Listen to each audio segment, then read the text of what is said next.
Problem je naravno u tome što oni koji žele da Srbiju unište, mogu slobodno tako da kažem, žele da iskoriste te unutrašnje političke podele kako bi nas razbili, jer taj stari rimski moto zavadi pa vladaj je svakako kod nas primenjen do maksimuma, do najvišeg nivoa.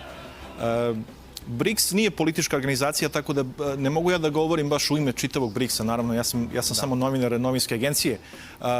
Međutim, svakako je, kao u svoje ime mogu da kažem da je svakako postoji velika opasnost za našu zemlju i za naš narod.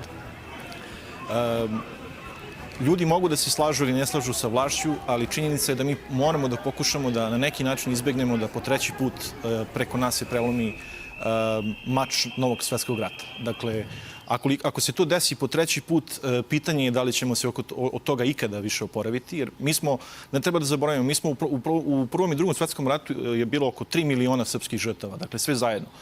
Mnogo veće države ne bi mogle da se oporave demografski od nečega takvog. Za nas bi tako nešto bilo još jedno daleko, bilo još veća katastrofa od koje se tek sad ne bismo oporavili zbog naše demografske situacije.